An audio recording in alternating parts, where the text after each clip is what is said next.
Hey, thanks for tuning in. Scotty here, Hustle and Grind Pod.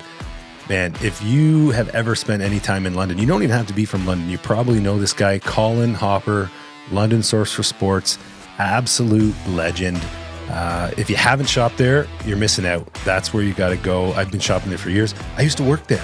We get into so much, the history, the origin story, the East London sports, the way he treats his people, why they work where they work, the decisions that they make, how they work together and collaborate. I'm telling you right now, it's unbelievable. You're not going to want to miss it.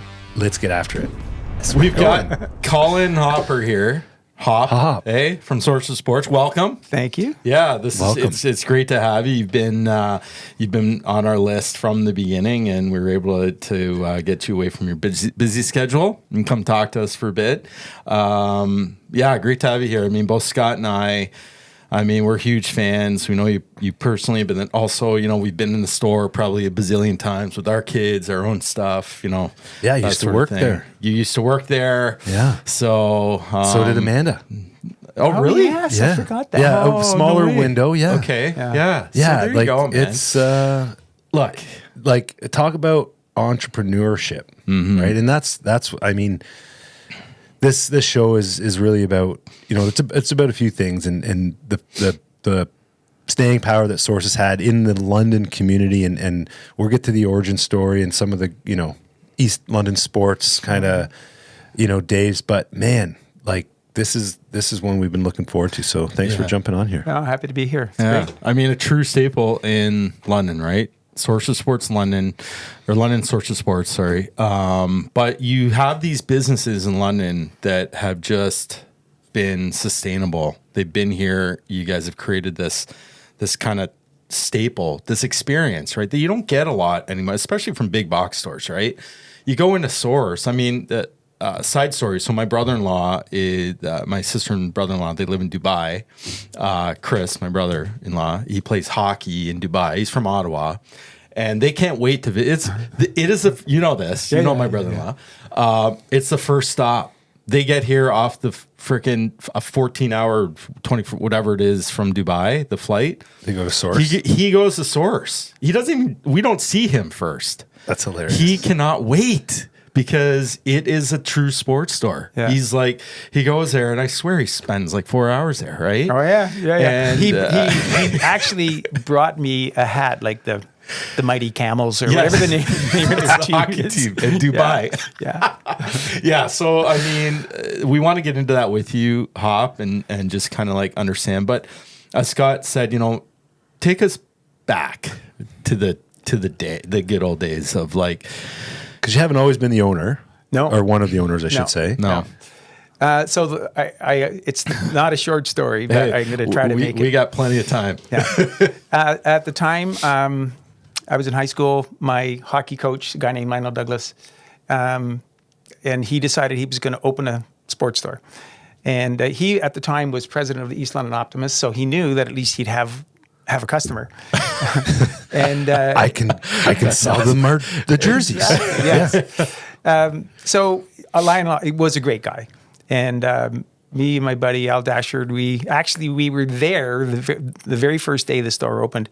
The day before, we painted the sign on the front. Al was in the art program at Beale, and wow. We didn't have the right materials for it to go on the outside because it would get worn off somehow. So we were painting it backwards on the inside. I was the guy holding the ladder. And we got all, at the time it was East London Sports. Okay. And we finished, walked outside and looked at it. East London Spots. Oh, no. Shit. What kind of start is that into business? Oh, no. Yeah.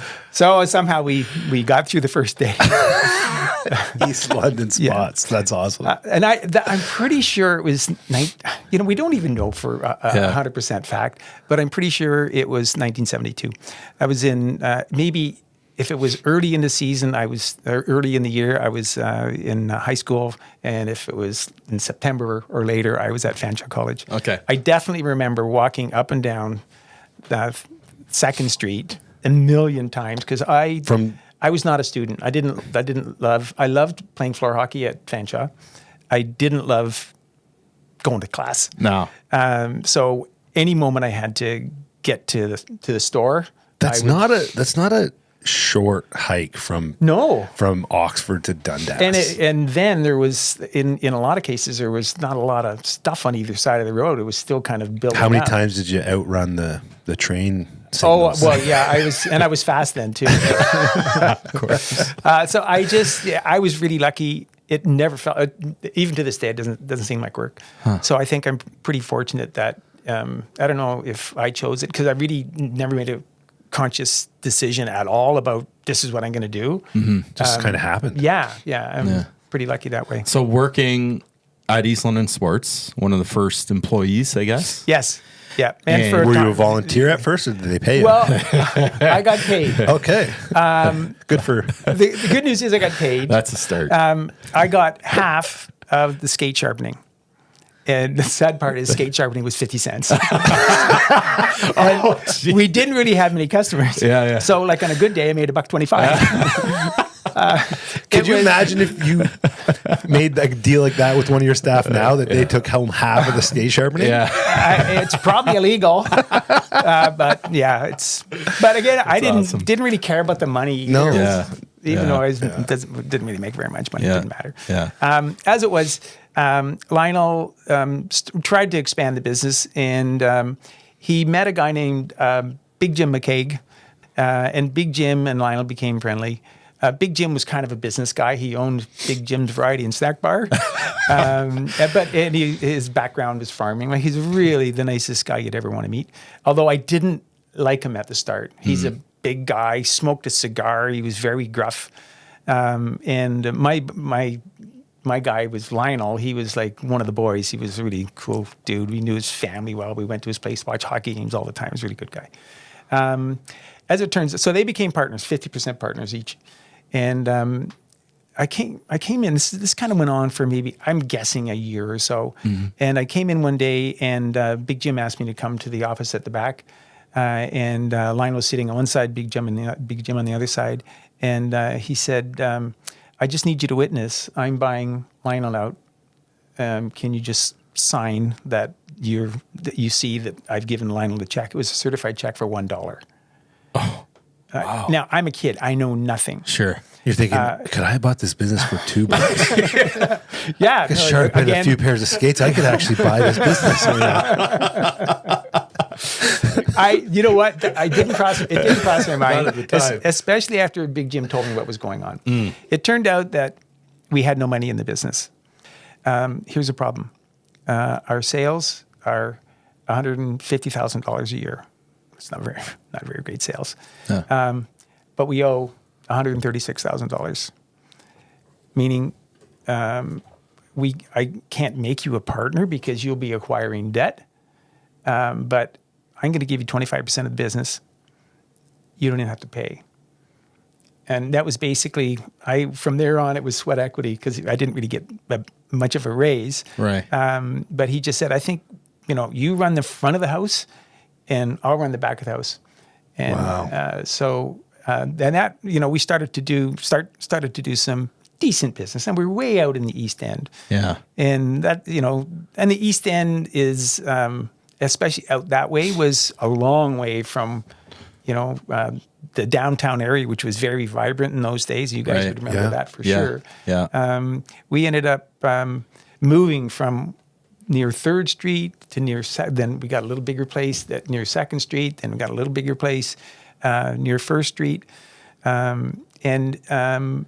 Slowly creeping your way west. Yeah, we're going to get to those rich customers eventually.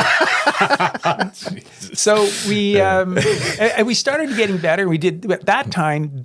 Slow pitch was going wild, and I played a lot of slow pitch back in the day. And you guys would not believe how much slow pitch there was then. Like literally, Slow Pitch City in Dorchester, even in London. Yeah, really. It was a slow build. Yeah. And it was very, very new. In high school, we started playing the first year, and I think our jacket says 1971. That we was a bunch of high school kids playing because we didn't have at that time everybody played fastball.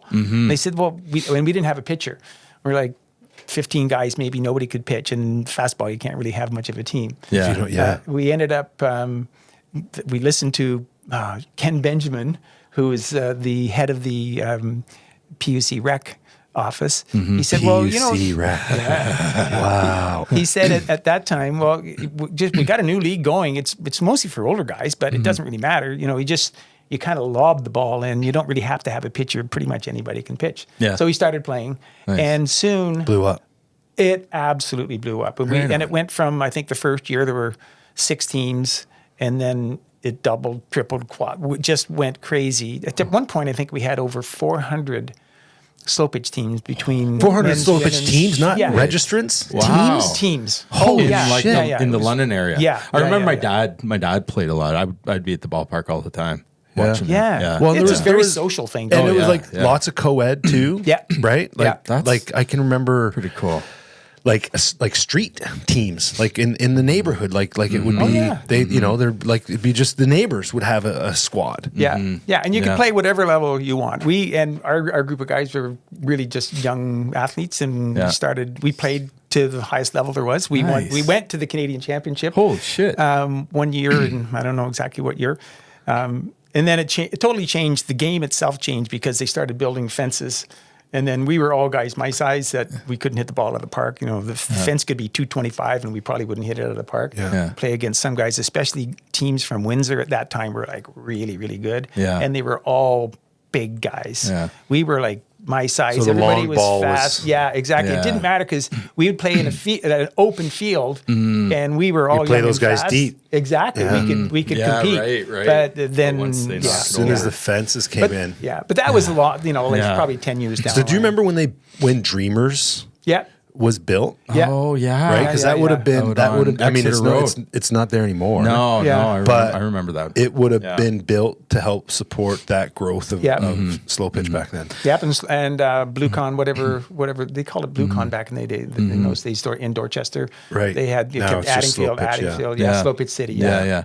So did that dovetail into the sports bit? Like, were you guys providing all the uniforms Yeah. and the equipment and that sort That of thing? kind of- with this? Was that the core kind of start, really, of where most of your revenue would have come from? Looking after teams and leagues, that was a Interesting. pretty big part of our business because we didn't really have enough money to buy lots of stock. Yeah. So you could find stores that had way more selection than we had because to buy stock then we had no credit.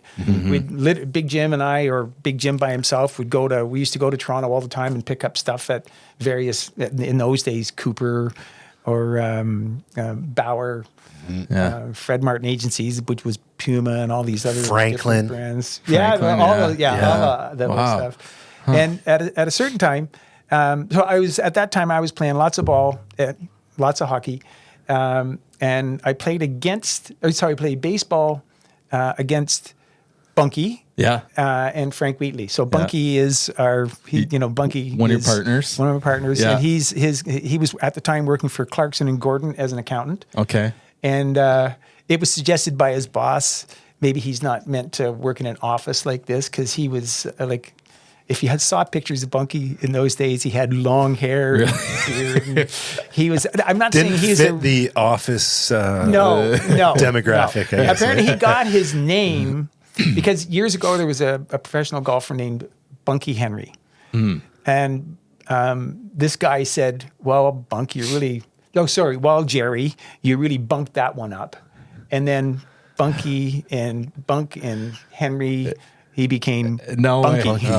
The origin of a nickname. Yeah. I love it. So that's awesome. And his best friend was Frank Wheatley. So I played ball against those guys because we sponsored. That was the first team we sponsored as East London Sports. With Big Jim. Yeah. And we picked the worst colors. They were brown jerseys with white and brown pinstripe, all custom, nice. of course. We'd spell the name right, which I thought was East London Sports. That was good. moving in the right direction. So I eventually got to know these guys through ball, and I started playing hockey with them.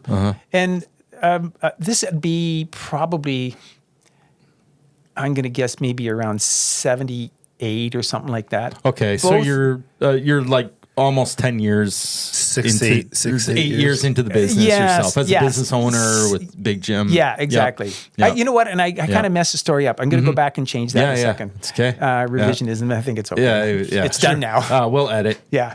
No, we won't. Bunk and Frank came to Big Jim because I wasn't a partner then. He came to Big Jim and said, we don't want to be in competition with you, but we think you could use our help. Oh. Frank at the time was working in Toronto for A.B. Dick. He had graduated from Western. Bunk was, they were both at the biz school. Bunk and Frank approached Big Jim to say, we want to be involved because we don't want to open a store to go against you guys. But we think there's probably an opportunity out near the university. So we were already dumb. We started University Sports as a partnership of 4. And that's when I became I didn't have to invest my money But you were to become officially a a partner. partner. Bunk and Frank gave Big Jim money. Oh, yeah. To start University Sports. Well, to become part of our business, but we just thought, well, we're handling this location okay. Yeah. But we didn't. At the time, we thought we can't have a place in East London and call it East London Sports right beside the campus, university. Yeah, I see. So kind of you get a division of Yeah. sort of thing. It was dumb. Yeah. We shouldn't have done that. But I always at that time I'd say, well, you don't have to be in Boston to go to Boston Pizza, Right. Yeah. Or Bank of Montreal. We're in London. Was That's Bank smart. of Montreal. So, but Yeah. then we opened a store downtown in the arcade. Do you remember the arcade where the like in Ace Arcade? Or what do they call it? what's Smuggler's Alley? Yes, yeah. Oh, When it first shit. opened, there were cinemas in the place. Yes. Yeah, and it was Muse? really close to the Wellington Square Mall. Yeah. And downtown was very Clarence, vital. Yeah. Oh, Dundas, wow. Clarence, Yeah, yeah. King Richmond, kind of that Exactly. block. Yeah. Yeah. So Yeah. you opened another We opened location. a third location. Oh, okay. So you've got East London Sports, you've got University Sports, and then you have a third location. Yeah, and we did. I think the one with downtown, we ended up calling it East London Sports. Okay. Then we decided, well, it doesn't really make sense. And the store by the university, we sold rugby pants. Everybody had rugby pants then, and literally we sold hundreds and hundreds and hundreds and hundreds of pairs. And we sold squash rackets. That's about all we did. Really? Yeah, it was. I don't know what. I have no idea what we were thinking about. But that random, eh? But that was Bunk and Frank's idea. Yeah. So whatever. We'll talk to them about that. So we ended up consolidating in East End store, and we really did start to do well. And Bunk brought a whole bunch of accounting practices and I'll say way more organization than ever. And that's, I'm still terrible at stuff like that. And Big Jim, he basically looked after all the service that we were doing. And Frank, he started doing a little bit more work on the team side. And Frank's idea, he's a very smart guy. But he just, whatever he wants to do, he wants to do. He's like, perfectionist. He wants to do it properly. So it kind of became a pretty good setup. Yeah. Kind of each bringing your own unique talents and skills and expertise, right? Yeah. And not trying to trying to overstep each other's, roles, and just accepting the fact that you're good at this. Let's let you do your thing. Yeah. You're good at this and this, Yeah. Yeah, that's cool how that all came together. Now when did, maybe I'm fast forwarding a little bit and hijacking your story here, Hop, but when did you guys move to the Warncliffe store that you're at now? I think it's kind of mid to early 80s. Okay. And I don't really have the timeline. Sure. And I remember when we moved in, we thought, oh God, this place is so huge compared to our 1,200 square foot. The original store was 1,200 square feet. Oh, wow. And now our building is 12,000 square feet, just the one building. Yeah. And there was a tenant. We bought it from a furniture company, and they had a tenant. It was a haircutting place. It was just like if you walk in the front door now, if you walk in the front door and you go hard right, that underneath that low ceiling, that was we continued leasing that to a haircutting company. And in the back area upstairs, we were talking about, we had actually started negotiations with a dance school that they were gonna rent the top, the very top. Yeah, because we thought, man, this place is so big, and how are we going to fill this? Yeah. How are we going to, we got to pay for that. Well, where are we going to get the money to fill this? Exactly. Anyways, that was the first. So we did buy, because we'd been doing well enough that we were able to buy it without a mortgage. We just we got it together, and I think we got a good deal. And it was a long time ago, so it wasn't In terms of real estate values today, it would have been a steal of a deal. Yeah. We had always wanted to be, we almost leased a place. Remember where McGinnis Landing was in that little plaza, Oxford, and really? Yeah. Oh yeah, well, because we're friends with the next Fruitshire to family. next to I worked there all through high school, next to the Orr House. Yeah, yes, yeah. So you were in. We were thinking about going there. Oh, okay, yeah. And because at that time, the Oak Ridge area was, a pretty well-to-do part of the city and be close enough to Byron people. Not far from Western. That's You're true. creeping further west. Lots of hockey families in that area. And then we kind of settled on the building that we bought because it was pretty central. And in those days, you could get across town and literally across town in 15 minutes. Yeah. So wherever you were, it was no more than 10 minutes to our store. Yeah. And that didn't last long. That changed. No really kidding. So this is so good. So I've known you almost all my life. So thanks. But we appreciate that. I think you fit my first pair of skates. I was talking to my dad about that. I'm like, can you tell me some hop stories? I don't know. I've never had the chance to really sit down and talk to you, and I don't know if you have either, Scott, but it's fascinating because you're one of these owners that's just seen so much, right, throughout the ownership of a staple business in London, right? And we both had the opportunity to work with Hop and see you firsthand and your style and that sort of thing, which I think is fantastic. But can we get into the nitty gritty of operations, of growth, how you expanded the decisions to do that? I know we could be here for probably 10 hours. Yeah, because eventually you got to a point where it's now you have multiple buildings, right? So you go from that humble beginning where you're like, man, we're going to lease out other parts of this building because we can't fill it, to we don't have enough space. Now we don't have enough room. Yeah. Yeah. Right. Yeah, and that I think you'd call it organic growth. It was not a plan to grow. No. We just kept thinking every time we have more space, we sell more stuff. So let's get more space. So then eventually when the lease ran out, we got rid of the haircutting place. We never did make the deal with the dance studio. Yeah. I can imagine it was a tap upstairs. Dance space. That would have been terrible. Yeah, that would have been that would have been interesting actually. Yeah. And then so how did it evolve into the Teamworks building and the padded room, which is next door, and then also we can talk about the factory and making locally made sports uniforms. So certainly, when we moved to that location on Warncliffe, having that much more space, we really did go from a pretty small operation. We certainly grew that quite quickly after that. And then, at that time, we were really going after, because we had more bodies, the more people you can go after. Jerry Hartman came on board. He's the nicest guy in the world. Yeah, greatest guy. My father-in-law worked putting numbers on T-shirts and all that kind of stuff. He and Big Jim, because Big Jim ended up being the cresting guys.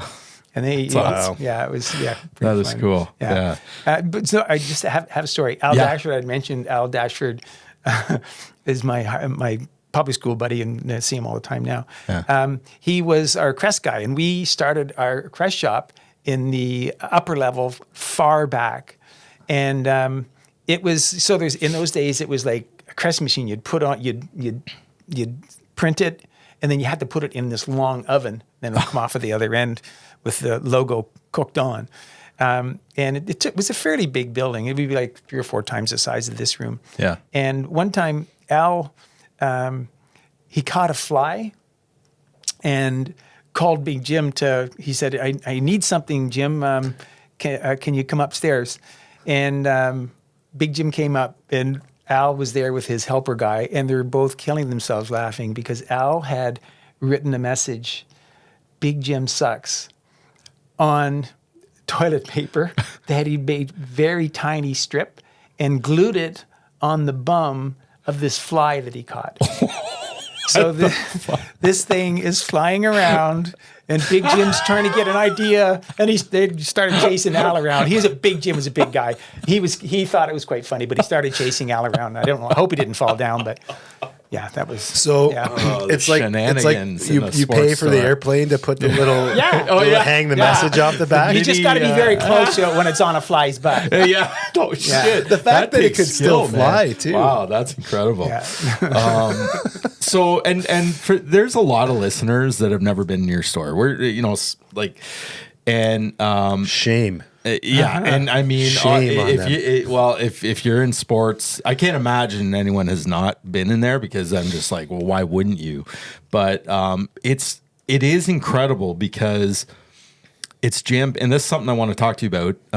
It's you go in, it's jam packed, but there's seasons when it comes to sports, right? And Well, you don't do all sports. You're not trying to accommodate the whole spectrum. You're essentially specialized in a number of sports, which ends up becoming, I think, part of why you had success. I mean, there's many reasons. The way you train your staff, the type of people you're choosing to hire to represent, the store, but you're very much niche in a sense by sport, which I think is high value for when somebody comes in there. Because I can remember like fitting skates, right? And you see somebody go to a Canadian Tire, and we don't want to, bash Canadian Tire. They serve a purpose, but just grabbing a random skate off the wall and throwing it on your foot, like to me that like it's cringe worthy. Like that some poor kid's going to get thrown out on the ice to go play hockey, and he's just wearing some random skate off the wall, right? Yeah, absolutely. Well, that's kind of where we made our mark all the way along, is staff number one. You got to have, it's easy to get staff. Like people complain all the time that staff are hard to find. Not for a sports store. No. And not for our sports store, that's for sure. Yeah. We're lucky in the fact that you get sports-minded people. And it's going to be a slam on tennis players. I don't want a tennis player. That's an individual sport. yeah, I want team players. No. I remember telling guys that I would always try to get, we had a lot of staff hockey games in those days. Yeah. I would love to be able to have every player that was thinking about coming to work at our place. I want to see what he's like on the ice. Little scout.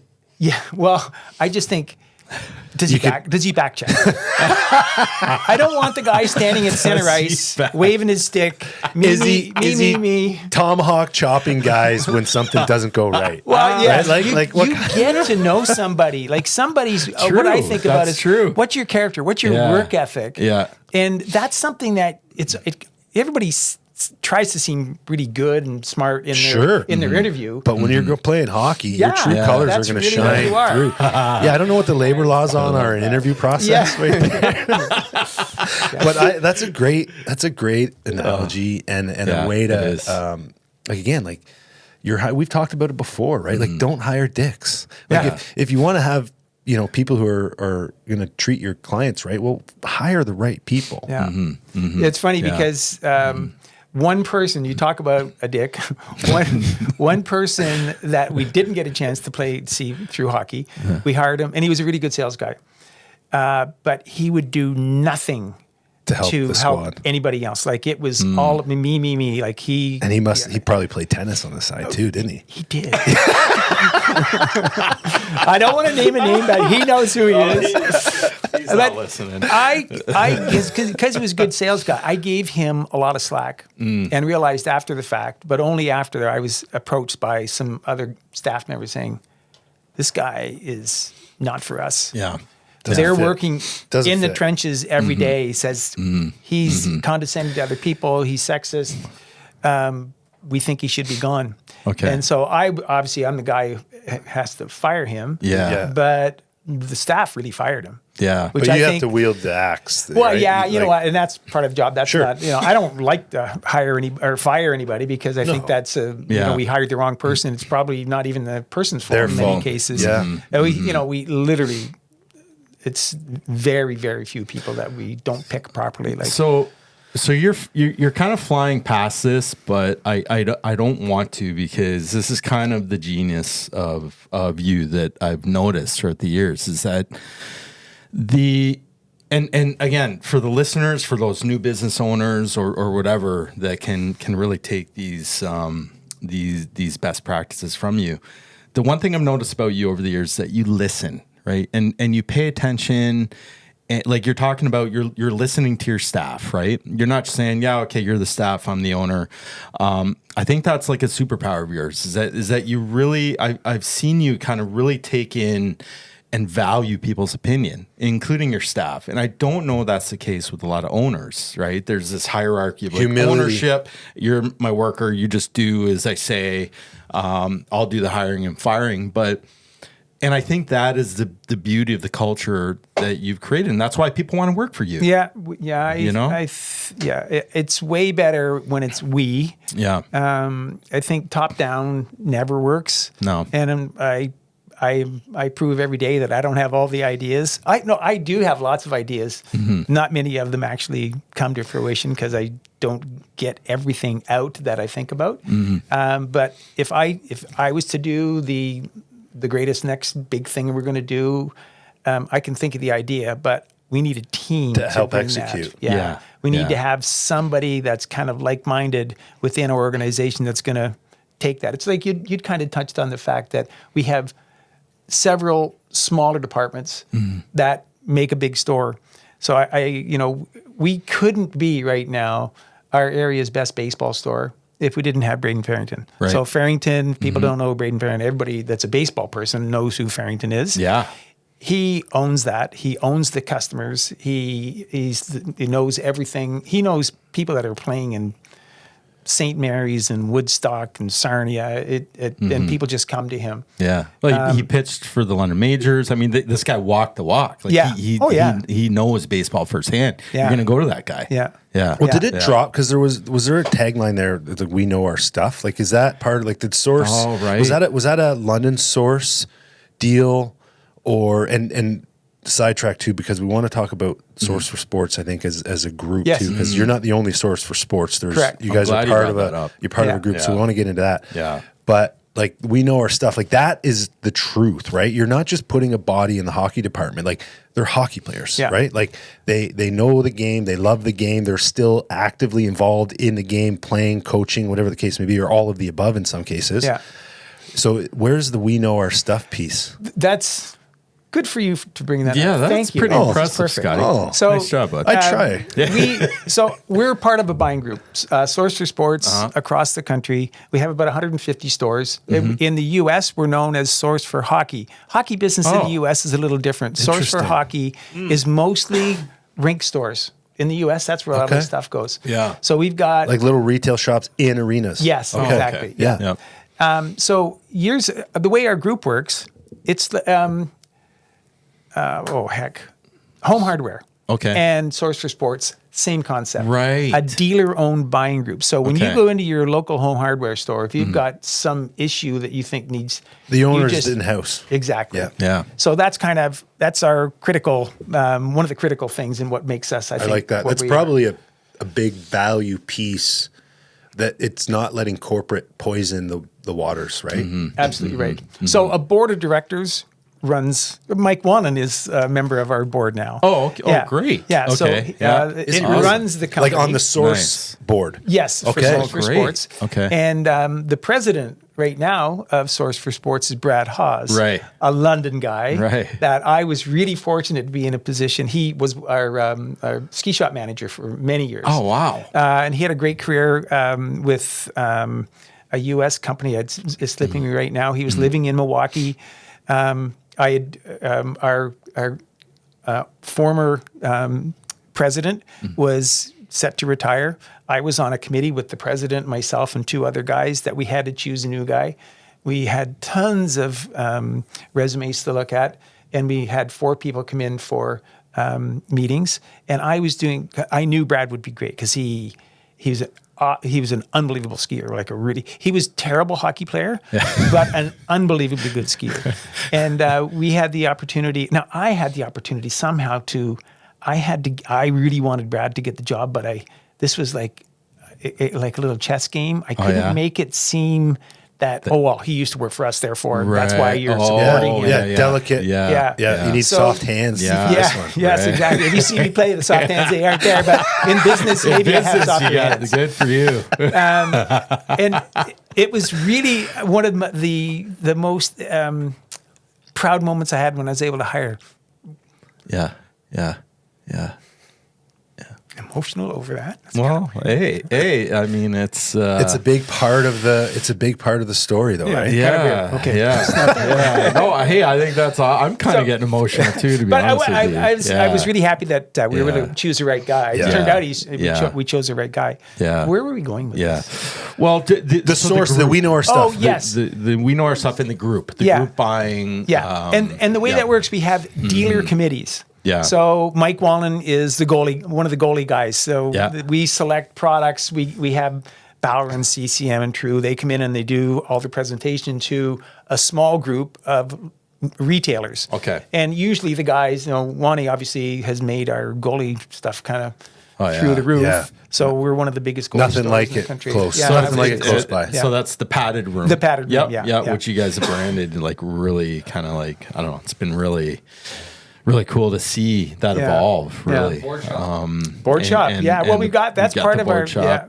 yeah. So you're branding. Okay. So a few. Hold things. on, we know our stuff. Yeah, Come yeah. on, right? I was Okay, trying to get all there. right, So we're- this yeah, dealer yeah. committees, we also had a dealer committee for marketing.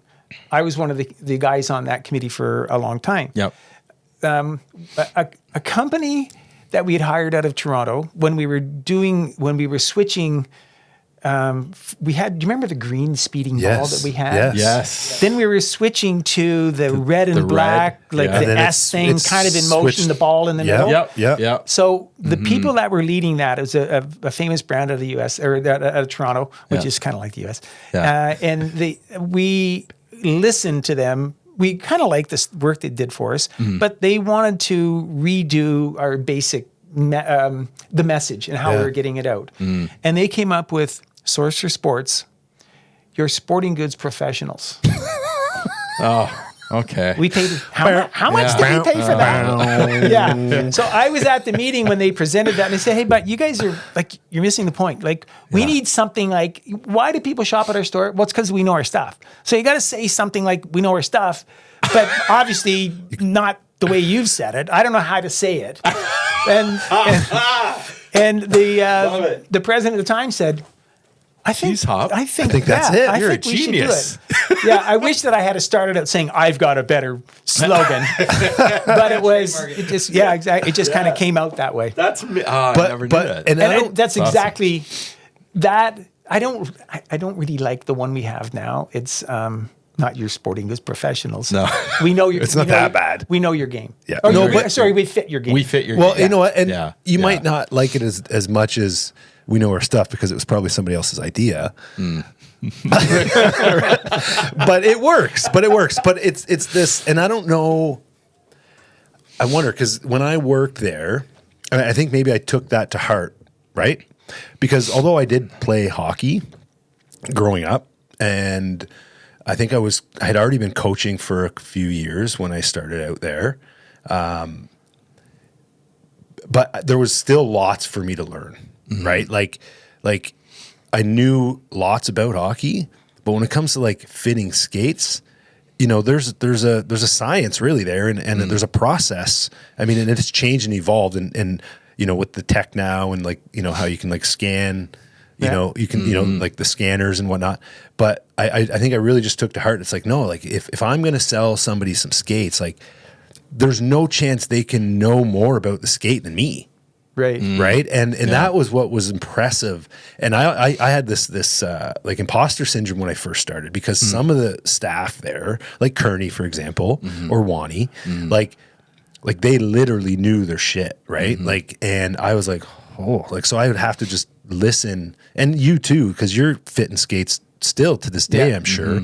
And to just try to be a sponge from everybody who knew way more about fitting skates than I did. But it was really, for me at least, like an eye opener. Like, man, this is why people are coming here. Like, you're not getting this anywhere else. No. And then you throw in ski, and ski and snowboard and all that stuff, right? Yeah. Well, I Yeah, think okay. our goal was to be a specialty store in one big building. Well, now we've got one various, pocket, one small pocket. Yeah, exactly. So that's kind of the whole idea is you can buy stuff anywhere, and in London especially, Sport Check City. Like we got, I think 7 Sport Checks, Jeez, which yeah. is wiped out we wiped out all the competitors we used to have way back when. Right. And I know and like the other guys who have stores like ours. The guys at Herms are friends, and we know the guys at Pete's the same way. The Sports Excellence guys was one of our former staff members as well. Yeah. But So there's a few survivors. but the way we all survive is being the opposite of Sport Check. Sport Check is if you'll never find somebody that knows their stuff. If you find a staff member, I'm probably slamming them too much. I'm sure they do have some good people. Yeah, but if we go with the majority or like the 80-20 rule, for example, like most it's just a gig, and we know for sure that they don't get the in-depth niche specific type training that you guys invest in. Well, they don't, because you guys you're getting trained by Bauer, by the actual brands themselves, and you're staying late, and you've got these training sessions. Like that is value, man, for if I'm going to get a proper fitting skate or snowboard or ski or whatever, to make sure that, these guys are trained by the manufacturers, by the brand themselves, right? So there's huge value, right? Maybe you're going to pay a little bit more than the big box store, but you're getting that massive value add for sure. Yeah, we do get not slammed, but I think people would say, "Oh, it's pretty expensive." Well, but we have compared to what? Well, exactly. If you compare like product, we're the same. Right. I'm not saying we're cheaper. I'm not saying the other guys are more or less. It's the same. The price is the price. That's what the internet's done for retail. Yeah. You can't be here when everybody else is here. That's just not the way it works. The big boxes aren't selling. Like, listen, London's a hockey town, right?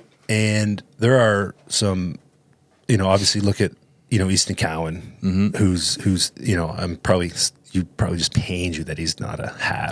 Oh yeah, I agree. Yes, right. But you got Mitchie Marner. Like the London Knights are just, as far as a junior franchise, like the cream of the crop. So just the nature of that brings in competitive hockey leagues. But if you're playing high level hockey and you're on your skates 5 to 6 hours a week, you can't buy low end shit. No, because you're going to have to buy 3 pairs of skates to get you through a season. So you have to buy, the mid-level, higher end to high-end stuff, and you're going to get more life out of it. And the performance side is obviously going to be there too. So the big box is just, they've got like the lower end price point items, right?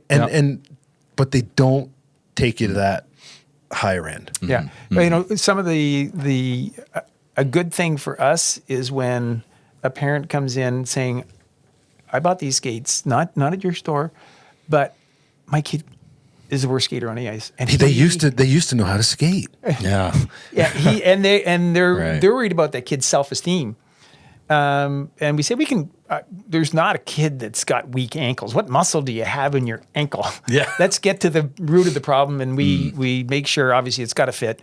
You got to get a new pair of skates every year. And they're, for a little kid, they're if they're playing at a better level, they're $129. The cheapest ones are $89. Well, why don't you just get the good ones?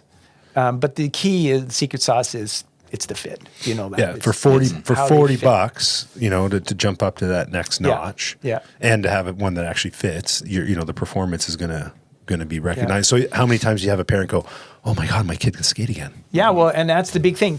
They don't know what we can do until we fix a problem. Yeah. So once somebody comes and we fix a problem, then they're a customer For life. Yeah. It doesn't matter what sport. And I love the fact that people say, "Oh, you're our store." Like, look, I own shares. If I hear it one more time, I'm gonna say, yeah. But I love. I might. But our customers are proud to recommend us, and I think that's one of the big things for what we do. You recommend somebody, and you want to make sure you're recommending somebody that's going to do a good job. Well, and if this doesn't tell you, like when the Londoners who are pros who go wherever they go to play, wherever they play, and they're here in the off season, like. There's really only one spot where they go. Yeah. Right. So how cool is that too? When you're in a store and Jumbo Joe, is in there at the same time kind of thing. Right. Like, totally. Like that kind of thing is pretty cool. Yeah. You mentioned Joe. Well, I have a story. Okay. Joe Thornton for those non-hockey listeners. Right. Yeah. It was when CCM had this real cool fit story where you'd put your feet in this. It was a big box, and you press a button in it, and it applies pressure to your foot. It's not Vacuum-Tac where it takes the air away, but it's a neoprene bag that wraps around your foot. Okay. I had those skates. You did? Yeah, Wani fitted me with a pair of those. Right, Yes. okay, cool. Yeah, I know Good. exactly what you're talking about. Yeah. So yeah. it was this big box. So you have to put your feet in here, you press a button, and you leave it for about, with this pressure, because the boot's been preheated, and you press a button and it pushes and pushes and pushes. It actually feels really good because you remember how it just gets everything so tight inside. Yeah. But you're stuck right in the middle. So that particular day was a hockey tournament. Joe is facing out, and all these kids start walking by. They're walking from the front to the back. He's stuck in the machine. Big Joe Thornton, NHL freaking legend. He's not getting away. But This he is awesome. was unbelievable. He was joking, signing autographs. Right. He knew he was stuck anyhow. He made a good thing about it. He never did come back to our store after that. No, but he was awesome. He was really awesome. Yeah, that's hockey guys, though, right? For the most part, hockey guys. I know, for sure. I'm focused always on hockey. Yeah. But, we keep talking about, it's the same idea, whether you're in the soccer department, baseball, board shop, ski shop, whatever. No, and that's why you guys have survived through the ages here. And but you found the right people who are the experts with their specific sport. Continue to find the experts, right? You're continuously finding, people that know their stuff. Literally, they play the sport. They're going to be the best ones to serve your customers, right? Yeah. So, yeah. Well, we've got so many people that have gone on. Right. You guys are prime. You've been successful what you've chosen to do. Yeah. Well, I like to think that we can be a good incubator. Yeah. If we start by hiring good people, it doesn't necessarily, they don't have to be athletes, but you start with good people that actually, we're servants. We serve people. I don't mind doing that. I'm saying I will do whatever to satisfy a customer. Yeah. I just want to make sure it's right. I don't want anybody thinking anything other than positive things about our store. Yeah. And I think the staff get the idea that this is the customer's most important thing we have. Yeah. But, I would 100%. say our customers are really important to me, but the staff are way more important than any customer. Yeah. So if we have great staff looking after customers all the There you time go. and wanting to look after them, not like it's a hardship. It's not it's a privilege. It's not a burden. Yeah. I have my office at the front of the store, and I hear so many great comments and people know that I'm in there. I don't think they sometimes will kind of say it loud so they know I hear it, but it's always positive. And when our customers are saying nice things about who looked after them, and always make sure that our staff know they were complimented. But when people leave, our till staff, oh, that little girl was so cute. It was such a nice family. Yeah. They genuinely these really are love family to us. Yeah. It's funny, Hop, because I think I've written that down 3 times. And if you haven't been in Source of Sports, London Source of Sports, you walk in and your office is like a little closet. Yes. Off to the side. Guy Lafleur. On the front. In full color. Yes. Yeah. Off to the side. You wouldn't even know you're in there. It's like Oz behind the curtain. And I think the magic. Actually, it's one of those folding doors. It is a folding. And the biggest, you don't even have a proper what I hate door. the most, if it's closed, it means I'm doing something. Yeah. One of our staff, Steph, you guys know Stephanie. Yeah. Yeah. She knocks on it. It's not a knock. It's like you can barely hear it. She does it because she knows it bugs me. So I quickly open the door. What? Do you want? But that is the magic of that is the genius of you, whether you know it or not, whether you're going to acknowledge it or not. But you are talking about being there and understanding the pulse of your store, right? You're not some owner that's got this office high up or in another building and whatever. You're there on the ground level, right? And if you're hearing something, you're understanding. I think that's just so valuable for any business owner to understand understand the pulse of your store, understand your customer. I've seen you come out and talk to customers numerous times. And it's like, they're like your best friend. And I'll be like, after you talk to them, be like, Hop, who's that? You're like, I don't know. I'm like, you just talk to them like you're like best Now buddies. you think all my customers are now going to say, he doesn't even know who I am. Most people you do know, Yeah. but I think a lot of people are like, who's this man? Is he the owner? Like people that don't know you, or they haven't been there, right? And we've talked about this, Scott, on the spot, is that like, how do you feel when you go to a business, right? Like, and how do we make our customers and our clients feel? Because a lot of times they're going to forget about how much something costs or what they ate at a restaurant or whatever. But it's like leaving your store, if you've made them feel amazing, then they're a customer of yours for life. And that is something that's an intangible, but it's something that you make so palpable, like in your store, right? And that comes from you to the top down, is that like you make your customers feel like $1 million, right? You're fitting skates. You don't need to do that, but you that's are. what I like. And you like doing it, that, right? Yeah. So, I mean, I think that's the beauty of that. I want to get into, because we've got you, and I want to make sure we pull this mastery out of your mind as much as we can in terms of business. Trends and new sports that come and go, pickleball. Talking about all trends this again. stuff. Ryan, Listen, stop. I want to understand the trends as it relates to sports. Ryan right? I'm obsessed with trends. wants to be cool. Yeah. And he chases trendy. He wants to be trendy. Hey, this is different. We had Dan from Millbury and Goose, and I was asking him about trends in my hat and whatever. But sports, new sports come up.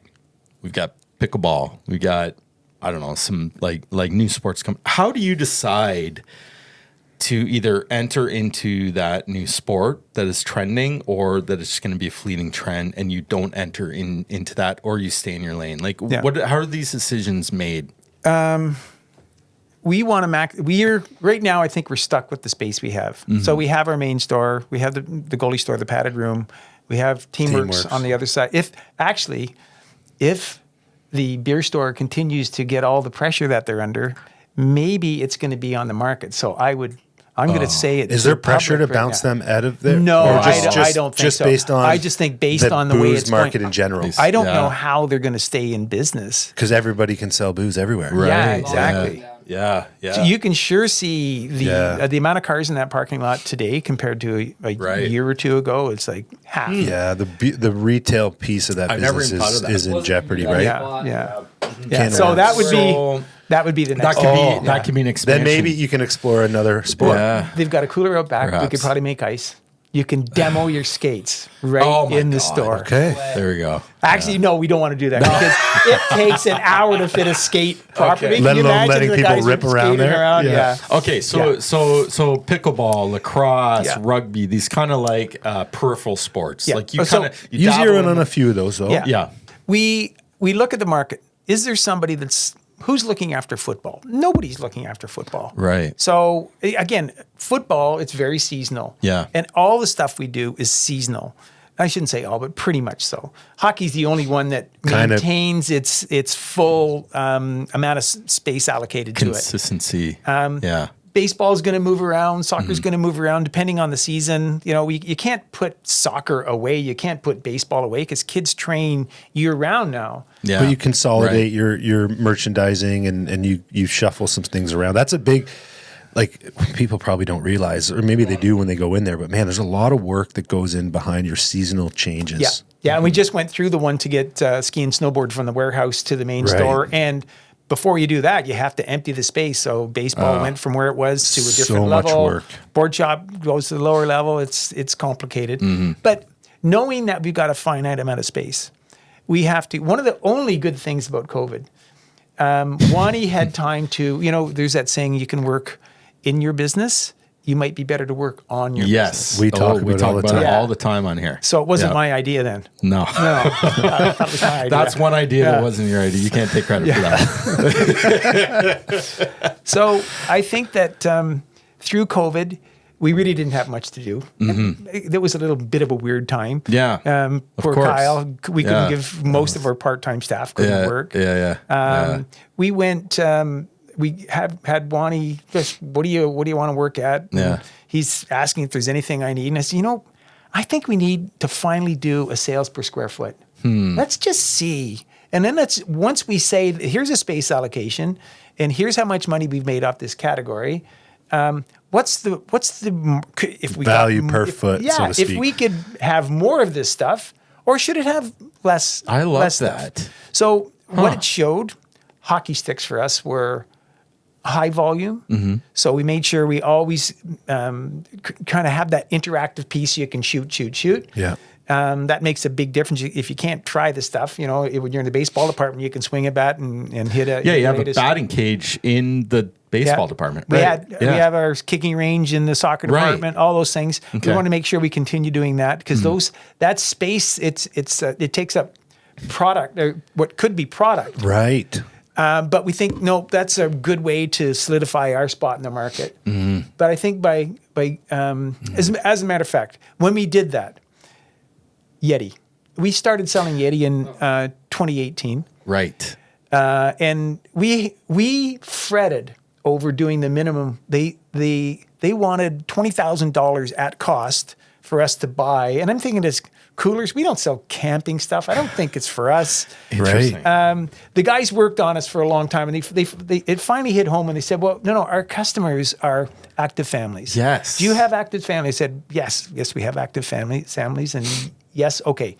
But the buy-in was $20,000. I didn't know about it. Who the hell is going to buy a cooler for $500 and a water bottle for $45? Yeah, the math doesn't start to compute real well at the beginning there, right? So if it was a $20,000 buy-in, that was a little tough. But because of our group, they said any store that wants to have an opening order of $5,000 will take your order once, and you can test it to see whether you think it's what you want to be. Right.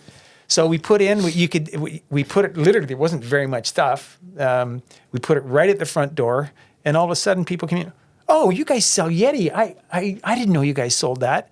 And so we turned that $5,000 order into a $20,000 to a $50 to $100. But we got sales to a remarkable spot.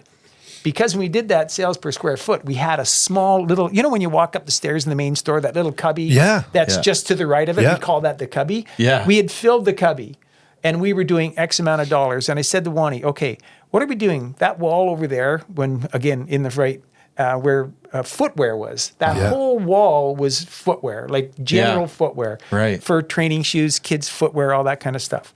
And the problem with footwear is you've got a huge size range, you've got colors, you've got styles. You got to have a bunch of shoes to sell one pair. Inventory. Yeah. So I started thinking, what if we swapped?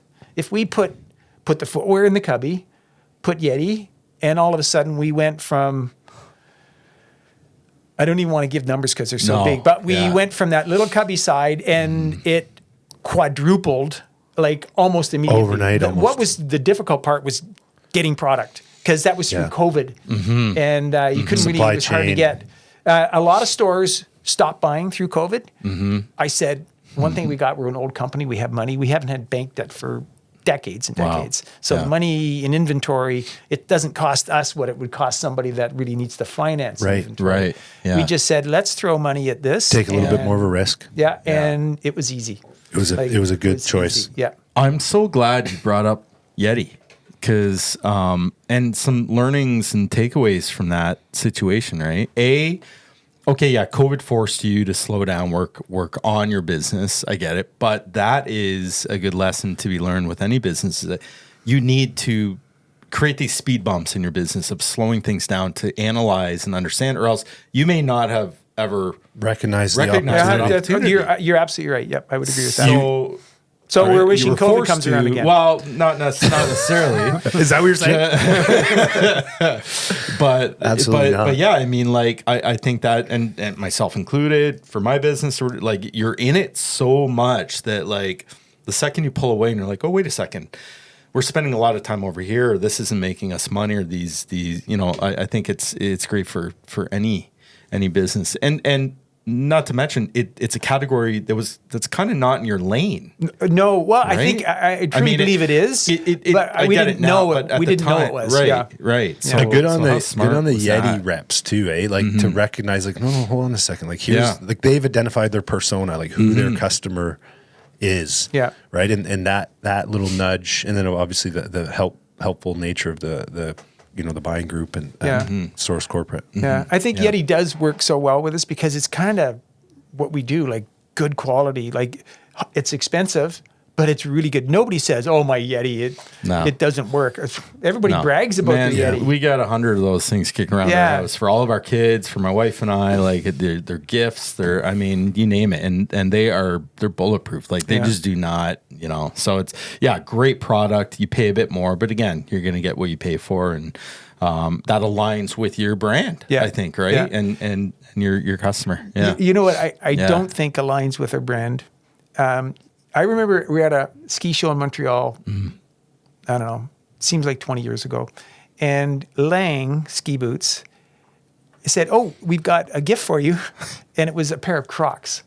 And I thought, I'm never wearing these. Who's going to wear these things? I'm not wearing these things. I didn't even say I took it home and gave it to somebody in one of our staff. And I got a phone call from a guy that sold Crocs literally about 2 weeks after that. He said, we got this new brand. I think it's got some legs. I'd like to, talk to you about. I said, I would never wear those in a million years. And he said, but there's lots of people who will. And I said, okay, well, what's the target market? He said, well, in a lot of cases, it's families. If you have high traffic, again, give it a try. As this guy was very aggressive. He said, give it a try. Buy 100 pairs. If you haven't sold 50 in the first month, I'll take the other 50 back, which it's consignment, like basically. Nobody ever does that anymore. Right. Yeah. And so I said yes. And then immediately, where are we going to display these things? So we have to figure out. Then all the girls at the front are going, "Oh, now we got to fit these Crocs in here." Are you crazy? Well, it was another one of those things that it started like this big and went like this. But the key is knowing when to get out. Because once it got mass merchandised, like we were one of the first people to have Yeti, like as a store like ours. Yeah. Once it starts getting mass merchandised, like every store is selling Crocs now. And that means stores like us, we had to do the math. When we were selling huge amounts, it was worthwhile. So did you end up moving on? You don't sell Crocs anymore? Haven't sold them for years. We were in it for probably 5 years. Yeah. Interesting story about Crocs, and I'm not going to remember the movie, but Crocs were, they basically, there's a movie and they were trying to like these futuristic characters and they wanted to find shoes that were like so obnoxious that they would have been that far in the future and no one would ever wear them. And that's literally where Crocs were created as a result of like them finding these obnoxious pieces of footwear that nobody would ever wear. I didn't know that. Yeah. I'll have to dig it up. Yeah. So, okay. And I know we're getting tight on time here, but we've got the London Social Sports main store, which is, again, my brother-in-law spends 4 hours in there right off the plane from Dubai. Scotty and I have been in there numerous times. Then next door, you've got the padded room, which is goalies only. Yeah. And that really has become the specialty hockey goalie store, which is pretty fantastic. It's like a hockey goalie's like paradise in there. Yeah. It's incredible. And the same thing goes though, it probably even more so because you can be with a goalie customer for a couple of hours. Right. So having great staff, it's like they're all goalies. Yeah. So when I go in there, I start speaking really slowly, very simply. Yes. But the goalie customers are it's so the gear for goalies is even more important than the gear for a skater. Yeah. And of course. the idea of standing in front of some guy your size, I remember you can shoot. I think if you can tell the person, you can take one right between the eyes with this mask, you won't get a concussion, you won't even feel it. Mm-hmm. And he'd say, I don't care how much it is, I'll take that one. There you go. Yeah. And I just think, I mean, I've got a goalie now, right? Yeah. My main guy's a Teddy. Right. Yeah, and that's right. You know, where else would we have gone? Yeah. There wouldn't have been. There was nowhere else to go. Yeah. Well, you still get your ex-staff discount too. Thank you for that. Wow. I appreciate that. And then moving along, we've got Teamworks. Yes. And Teamworks, I mean, you guys do tons of uniforms. I get my company golf shirts for you guys, that sort of thing. I mean, it's just, that's awesome too. Yeah. That's, you know, I will say we barely touched on team. Yeah. That has become, through COVID and coming out of COVID, massive growth for us. Really? To the point where it used to be about 20% of our business. Now our retail has continued to grow, but despite the growth at retail, it's now all like 45% of our total business is teams, leagues, businesses. Why do you think that is? We had the right people.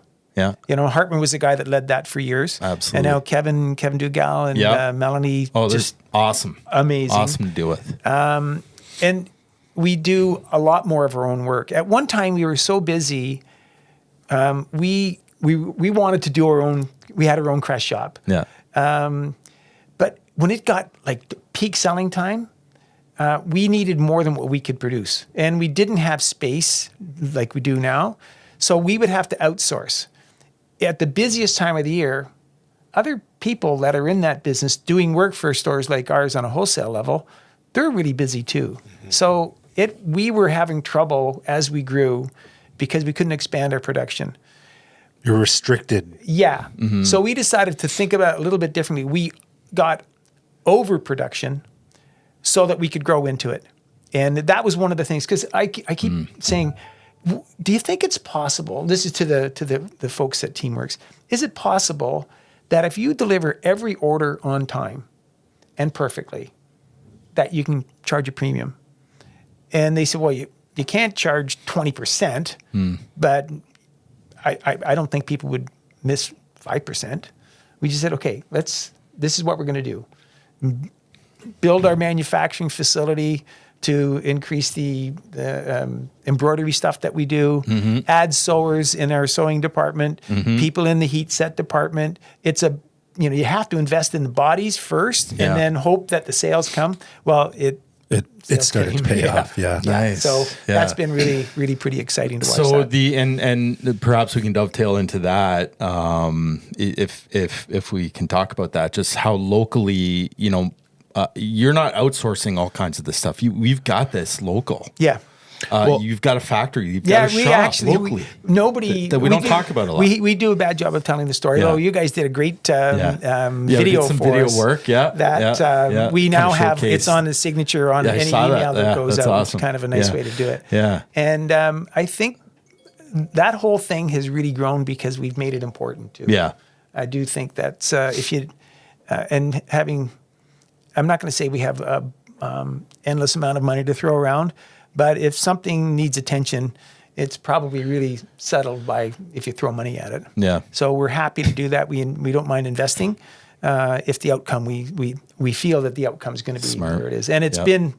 Team has been awesome. Well, and you know what I like about that little subtle nuance, and not sure how many people picked up on it, but you went to your people and you asked them the question, right? You didn't say, "Here's what we're doing." Right. No. Oh yeah. No, the you top went down. It's true. Top right? down is You went go. to your people and you're like, if we can deliver on time, and have this consistency, is there a premium to be had? Are people willing to pay it? And you trusted your people to kind of give you the answer, and you rolled with it, and then you invested the funds, right? And I think that in business, especially in you guys do big business, but you're a small business, right?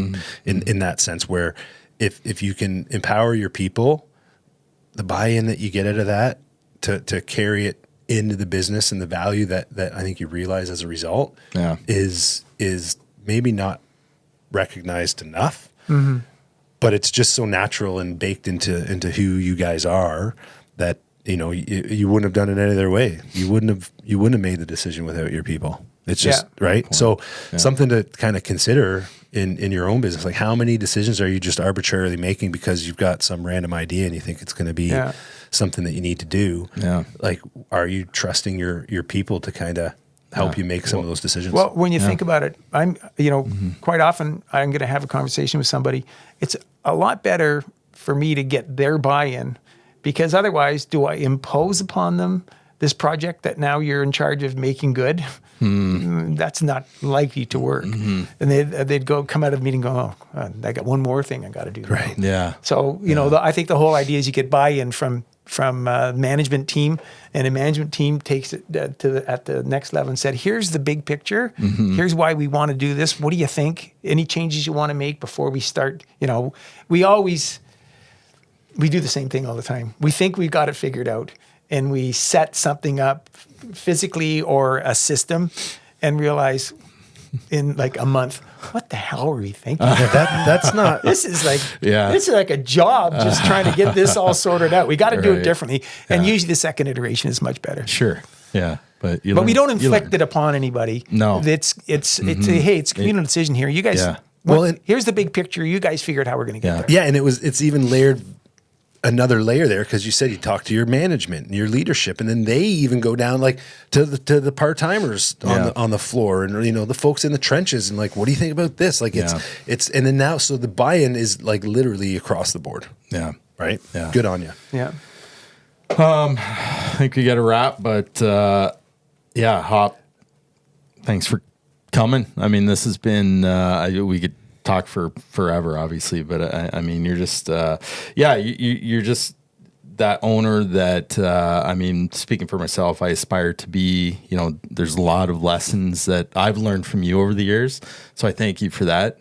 You just London Social Sports has just been a staple, an institution in our city, right? And I don't know, you've just done such a great job, and continued success. Last story? Yes. Knowing, so my wife and I are hiking someplace in Newfoundland. We're walking up, and there's a family walking down.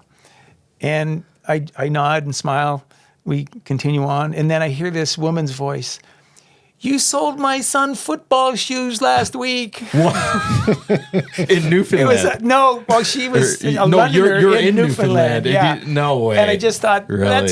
I feel like marginally famous in London. Yeah, well, you are, whether you are. like it or not. I mean, you're a legend, man, for sure. And thank you for having such a positive impact on so many families.